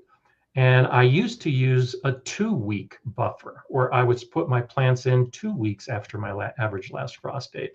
But I found, because of the ups and downs and the roller coaster of temperatures, that even though I lose a whole week in my garden season, it gives me more stability, and it allows for my plants to go in. And it actually creates some pretty amazing benefits that I didn't intend for, but have been wonderful to discover. So these last 3 years in particular, where I'm putting my tomatoes and my peppers in the ground in the middle of June, is 2 to 3 weeks later than everybody around me. They all have grasshoppers that are killing their crops every single year, and I don't. I haven't had a grasshopper problem at all. I've had very few pest problems. And that's because I'm planting outside the normal insect gestation period. And so it doesn't mean that I can grow everything I used to grow. I have to be very selective with the varieties I'm growing. I have to make sure they fit within my shortened season. But that's the approach I've taken, is just play it safe for the most part. And just accept that the craziness of the weather is something I can't forecast. So when we were talking about the average last frost date and the 90% frost date, I'm now not planting until after the 100% frost date. I'm not putting those plants in the ground until I am sure that we're not going to get some weird snow system that sets up in the beginning of June here in Colorado. Yeah, and your plants are going to grow, and you're going to get fruit and all of that sort of stuff. So having gotten in, you know, a week or two before, or all of that, wasn't, you know, necessarily going to completely be a bigger or better benefit, right? Yeah. It could have been actually detrimental in the long run, because something could have happened. It could have been freeze, frost, all that sort of stuff that could have caused some things, which then would stunt the plant and set it back, versus something that is started at that just right opportune time for it, that'll grow just fine without all those deficiencies, and outpace whatever plant you might have started. Maybe a fun experiment for some people to play around with, as and they the try to opposite figure holds out some true stuff too as well. You know, I'm planting later just because my springs have been so crazy. But if you've been tracking your weather patterns, and particularly if in the last USDA hardiness zone map that came out, you're in a new zone, that should get you thinking about tracking the weather, tracking the cold temperatures of winter, tracking your last frost date. And maybe you can actually start gardening a week or two earlier than you have. And so, you know, it affects each of us differently. And so each of us need to figure out just exactly which the best approach is going to be. Yeah. Right on. Excellent. And as I like to remind everybody whenever we got Gardener Scott around too, here is that he's also an author now, and has a great book, The Guide to Raised Bed Gardening, which I think we'll put in our last question for the day. from our good friend the J-Bot asking, now that some time has passed, how do you feel about the experience of having written your own book? I imagine your opinions, emotions about that labor of love have changed over time. I mean, like, especially, I mean, right after the book, the relief of finally finishing all the work you put into it, all that sort of stuff. And now it's, it's all this time later and stuff. How have things kind of changed? And how do you still feel about this really awesome, awesome book? Like I said, everybody, link down below too. Get yourself a copy if you haven't yet. So I still feel great. I've got a copy of it sitting right next to me in case I ever need to refer to it. But yeah, it's just one of those accomplishments that is very high on my list of accomplishments in my life, because, it was 2 years actually of an effort of love. I am extremely pleased with how it turned out. And so it still warms my heart to think about it, but it's one of those things that, I kind of sort of started writing a second book, but I'm not sure if I want to. Tony's written 3 books, and just that's crazy to me, because I'm figuring out if I want to do a second book, because it's just so hard, and it is such a challenge. But it's also very rewarding. I'm actually going to be on a show in a couple of weeks for Wisconsin Public Radio, and they excellent. found my book. They liked the book. They want me to come on a year after it was published and talk to the gardeners in Wisconsin. So that part of it is really cool. And that's one of those things that, that continues to elicit warm emotions when I see that it's having an effect on so many people in so many areas. And so I've had that from the beginning, so I don't know if that necessarily is a change, except that I didn't necessarily expect that it would continue for as long as it has. Yeah, you never know. I mean, we got you right off the bat, of course, because of our connection with each other and everything, right, in our book club. But there's some authors, we're calling and knocking on their door several years after they've written their book to talk about them and everything as well too. So that's the kind of thing about writing a book, right? It gets it's on a shelf. It's in the Library of Congress. It's it's there. It's a documentation, historical documentation that's there now. And, people will be reading this for years. So it's really, I think that's kind of a cool thing to think about, right? Yeah. And it really is, I think legacy is important. Yeah. I think that it's difficult to create your legacy and to try to figure out what your legacy is going to be.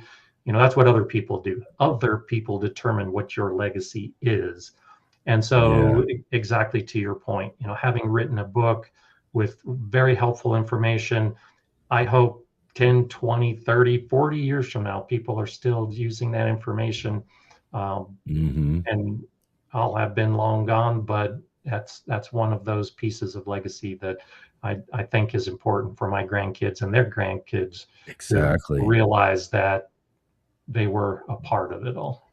Yeah. I'll share this little story though too. It's not gardening, but my daughter decided, she wanted to follow in the family tradition of being a hairstylist, doing hair and all of that.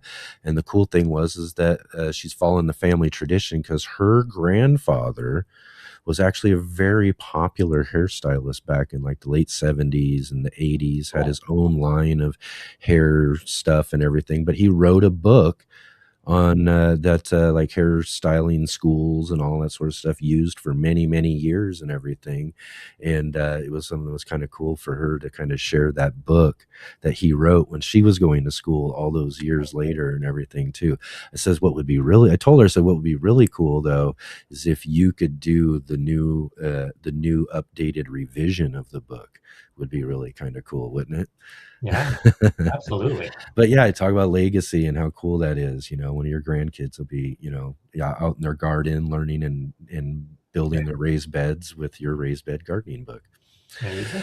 Yeah. And so could you too, everybody out there, like I said, link down below in the description, get the copy if you haven't gotten a copy yet. It's definitely a great book. Real quick here though, too, let's talk a little bit about what you got coming up over at the Gardener Scott channel. You got any videos coming up? I know that what was it? Your last video, you did a garden tour, right? Yeah, so on that video, I did the tour of my garden. Then I also introduced the other garden that I'm starting to work at. And so probably the next video I've got coming up is going to be how to garden on a slope, because that's a Oh, big okay. issue at that new garden, is how to Yeah. actually plan when you have a substantial slope and how you're going to lay out your bed. So I'll be showing some of those considerations, how you can actually plan terraces and pathways when you've got a slope on the garden. So that one will be coming soon. Excellent. Excellent. That sounds really great. And of course, if you didn't get your questions, you're coming in late or whatever, and you didn't get a question answered here today for our Ask Gardener Scott here on the Let's Get Growing show, you can go and join with him tomorrow morning. He'll be back at it live again tomorrow at I think it'll be 8 a.m. Pacific time, right? Yep. And that makes that 11 a.m. Eastern time. Yep. Right. I think I got that right this time. Well, I think you've gotten it right all the time. You're questioning yourself unnecessarily. Right. Yeah, I must be for sure. I think so. But yeah, definitely great live stream. What do you got? Or real quick here, let's talk about what you've actually done since last time, though, too. You because I thought a couple of these topics were just really kind of great topics too. If you want folks to go back and check out some of the previous live streams, but what you did one called "How to Enjoy Gardening." What were you talking about there?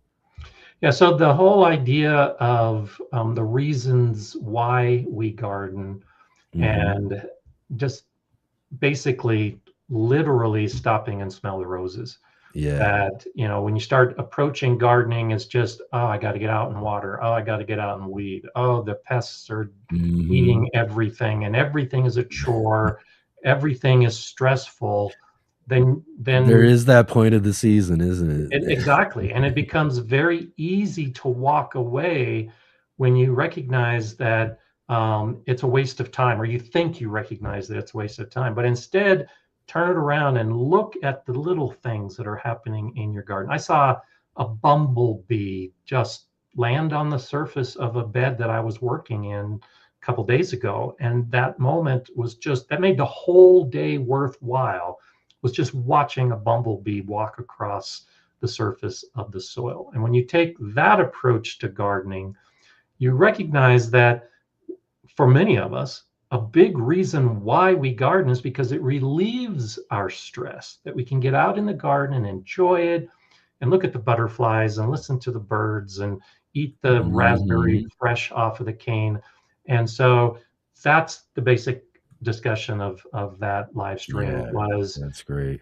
Get back to why you like gardening in the beginning. And if you start feeling that stress or that worry or that concern, just slow down and recognize that you are in the perfect location to relieve stress and to actually promote mental well-being, because you're a gardener.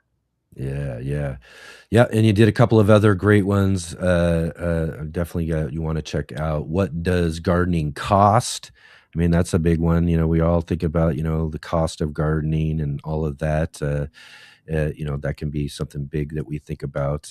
But gardening, I'd imagine you're talking a lot in that live stream about, how gardening doesn't have to cost a lot either, too, right? Yeah. So I covered a spectrum basically of what you could do to garden for free, all the way up to, the bank gives you all the money you need to build the garden. Exactly. And so, I talked a lot about the spectrum from a cost perspective, but also talked about the time involved and how you can garden and how much time it takes, from the same idea of a spectrum, little time to a lot of time. And so there are a lot of costs that are associated with gardening that aren't necessarily financial. Yeah. And so we all need to be aware of some of those concerns when we start gardening or when we choose to continue gardening. Yeah, exactly. Yeah, so definitely go and check out those live streams. I think the last one was watering the garden, and from what I noticed there, Gardener Scott, is that tomorrow's live stream will be number 298, which means that by the time we see you here next time here on the show, you will have done 300. Number Yes. 300. How about that? That's kind of crazy to think about, because that's on average, I've done about 50 per year. So yeah, I've been doing a live stream for 6 years now. That's amazing. That's amazing. And just literally just so much you can learn from all of those live streams. As we mentioned, there's just such great topics. You cover so much and do so much when it comes to those topics and everything like that. You come here to the Let's Get Growing show to hear about and learn about all of our stories and all that sort of stuff and have some great fun conversations. You go to the Gardner Scott channel and watch his live so that you can really learn some things about what's going on in your garden. So definitely go and do that. We've got links all down below. Jay's been sharing them in the chat. So make sure that you go and check out Gardner Scott's channel and live streams. Thanks again, Scott. Again, it's always wonderful to have you here. And I'm so glad that we got to dig into that big AI question today too. Well, so think about some more of those deep dive things that you want to do, and I'll be back next month. That's right. That's right. That's what we'll do. Well, again, thank you so much for being here with us this month, and we'll definitely look forward to seeing you again this next month for sure. This time on, well, I guess we are on the regular time now, so we're back on regular time. But we'll see you next month. Sounds good. So thanks, Enoch. Thank you so much, Scott. You bet. Hey gardeners, thanks for tuning in to our show today. We'll be right back at it here in just a moment. I just wanted to take a second here to highlight our regular videos and features here on the Urban Gardener channel. Our weekly garden journals,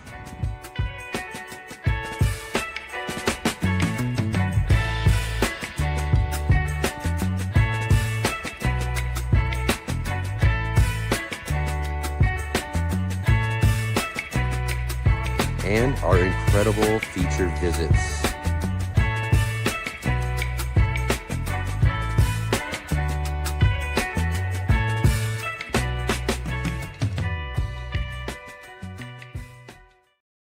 All right. Here we go. Let's wrap this up today. Let's wrap this weekend up. Thank you again so much, everybody, for being here. Thank you, Gardner Scott, for coming and hanging out with us again here, second Sunday of the month, answering all of your gardening questions, a really deep dive into some AI and gardening today. I hope you all really, really enjoyed the conversation. Also, another big, huge shout out to all the moms in the audience today who are watching with us. Happy Mother's Day to all of you again. I really hope you've been enjoying your Mother's Day. Thanks for coming and hanging out with us. We really, really appreciate that. And again, we got some things coming up here on the Let's Get Growing show. Like I mentioned just a little bit earlier, next Saturday, we're going to do a community show. That's right. It's one of our really fun community shows. This is where you, the audience, are the guest. That's right. You get to come and join with us on the show next Saturday. Let's also, as I was mentioning to everybody yesterday, let's bring a friend. All of you folks who are joining with us, bring a friend next Saturday. Go and get a garden friend of yours or another channel, small channels, especially. Like I said, it's one of the things we love doing is sharing the community around for everybody. And this is with this show, and it's a great opportunity for us to meet each other, get to learn about new channels and all of that. So if you have a friend who's got a channel who might like to come and get a shout out or talk about what they've got growing on, let them know about what we have going on next Saturday for our community show. We'd love to see some really lots of new faces and have some really new great conversations. So definitely come and join with us for next Saturday's community show. And then next week on the Sunday edition, back at it on the Sunday edition next week, is our monthly gardening book club. That's right. It's the third Sunday of the month next Sunday. So that means it's time for our monthly gardening book club. And that means our good friend, Mr. Mark Boucher Colbert, Mr. MBC, who we saw earlier in the garden segment, will be here with us live on the show for In the Garden. And what we're going to do is we don't have a featured book this month, So what we're going to do is Mark and I are going to talk books still. It's a book club. So we're going to hang out and talk books. But what we're going to do is we're going to bring, Mark and I'm going to bring mine and he's going to bring his. We're going to bring our most used gardening books off of our garden bookshelf. And we're going to talk about those books that we use the most in our garden. So that's what we're going to do this next Sunday. So we'll have another really fun conversation talking all about gardening books and everything for our book club next Sunday. So definitely come and join with us for that conversation. So, all right, everybody, we'll have really great shows coming up for you. And I'll see all of you around next week. We'll see you then.